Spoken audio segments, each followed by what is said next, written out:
Hello and thanks for tuning into my podcast. Today's topic is going to be on parenting. I'd like to cover some specific topics regarding parenting. First, I'll look into why people want to become parents. Next, I'll talk a little bit about parenting styles and values and the role their child has in their parents' lives. And lastly, I'll discuss the effects of socioeconomic status on what parenting looks like and what a family looks like. Before I start, I'd like to thank Dan Lawton, a married father of 5 children and one of 7 children, and Courtney Mosbrook, a single foster parent, a preschool teacher, and a child care worker, for their valuable input on the social issue of parenting. I was able to communicate with them through interviews on the topics we're discussing today, and it was really interesting to see the variation in opinions and experiences regarding parenting between the two of them.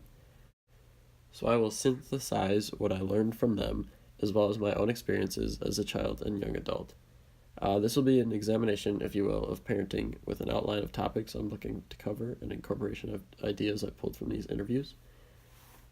So, to start, why become parents?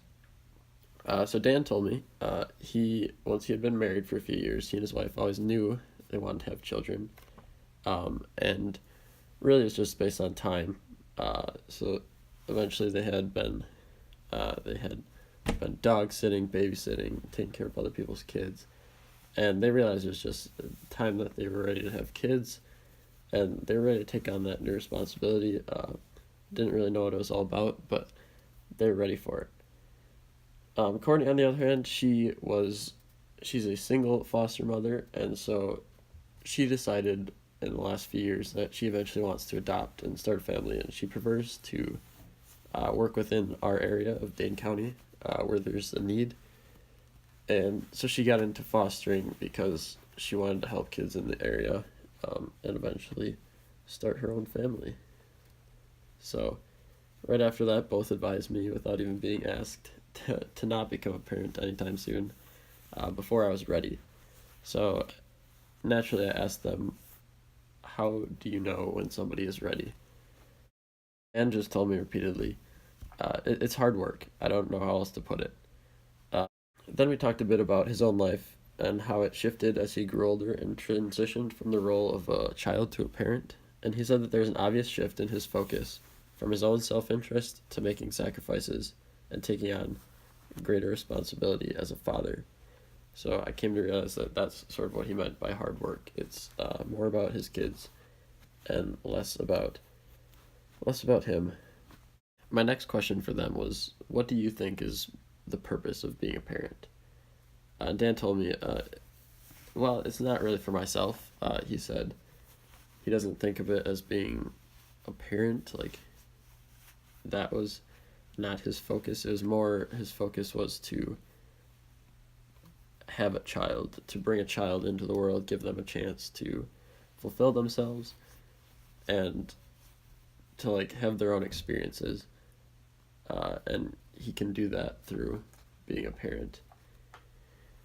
And Courtney has a little bit different situation. She works with children who are already born to other people and in need of help. So as much as she wants her own family, her role is to take in young children with the very little things that they have, for example, just the clothes on their back sometimes. And her role in their lives is to put more clothes on their back, to feed them, and to build a sense of trust and safety in their minds. And she starts from a different place from perhaps a biological parent, because she's really building from the ground up with a period of time that she has with kids, and sometimes it's a limited period of time. So she says one of the hardest things about foster parenting that often gets overlooked is that attachments are not valued as much as they should be. Attachments to either biological parents or foster parents are often broken in the foster care system. And so she thinks her purpose is to try to provide as much stability as she can and give kids a better chance at a future than they might have in their prior situation. So then I realized that both of them were essentially saying the same thing. They wanted to give children a chance in the world, and they wanted to do their best at setting children up for success, and it's more about the children than themselves. So that goes back along the lines of being ready to be selfless, and that's what it means to be ready to be a parent is to be ready to take on those responsibilities of supporting a child as they live their own life. As similar as those two opinions are, the situations in which they found themselves becoming parents were a bit different.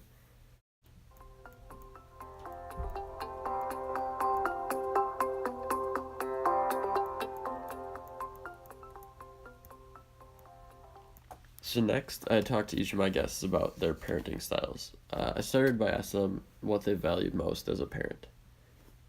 So Courtney explained to me how she has had such varying experiences with childcare, from babysitting to preschool, teaching, to working with troubled children, to foster parenting.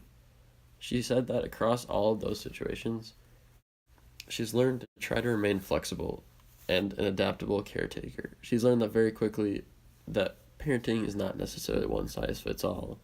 So she has to be attentive to each child's needs in order to parent them or handle them in a way that is best for them. So Dan answered in a bit different way, but I asked him how much his parenting varies between children, between his 5 children. And he agreed that there's very little overlap in how he handles each child. He said that even siblings vary as much as any group of random children. Then he said he values encouraging his kids to continue learning. And I realized that all the projects I've seen him work on and involve his kids in are to keep learning new things and be creative. For example, he'll try to fix his own cars, and he reads books, and he watches documentaries, and he passes that curiosity on to his children by demonstrating it as a role model. So by their responses, I could tell that foster parents have a little bit different focus than biological parents do. So I asked Dan to tell me what he thought would be different were he a foster parent, and what Courtney thought she would do different if she were a biological parent. Interestingly, Dan talked about how he honestly didn't think he would develop as strong of a bond with a child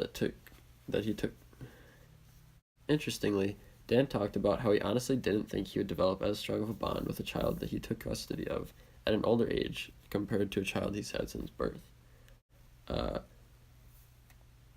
He said that a parent-child relationship will grow with time. Courtney, on the other hand, said that with her experience, she's seen that attachment from a very young age is very important, and if significant attachment is broken, a child might never be the same regardless of the time they spend with a new parent, quote-unquote. She said that having her own child would involve a lot fewer complications that get in the way of simply being a family. There are meetings, appointments, court hearings, and schedules that she has to comply with.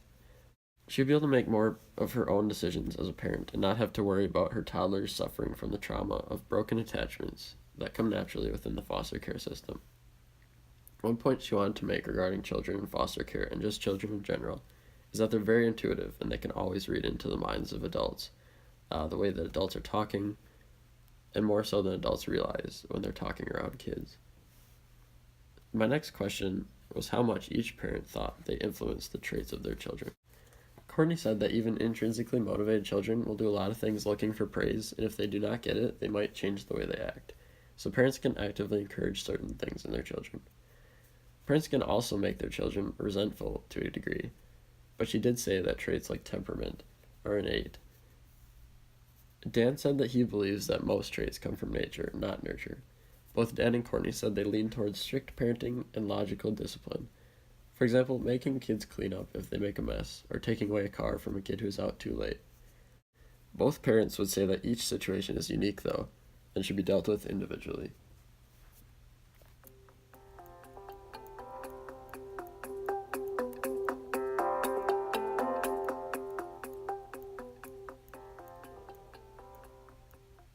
Lastly, I wanted to discuss the effects of socioeconomic class on parenting.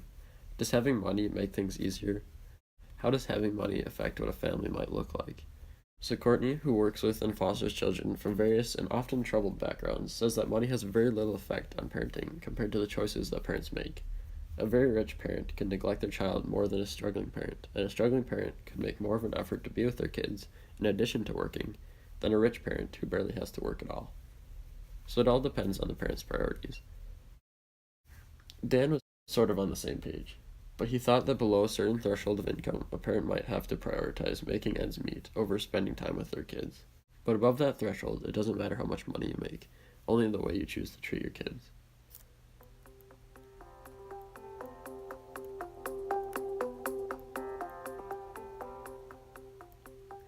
So I learned a lot from these conversations, and I'm really excited to share them with you.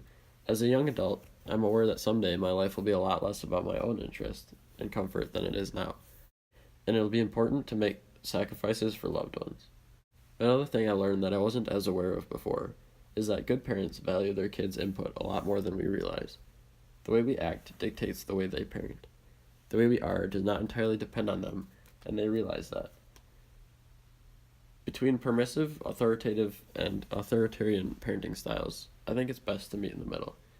Dan stressed that communication is vital in all relationships, especially within families. He said that his parents did not talk about many things as openly as he does, and that he values such an understanding between parents and children.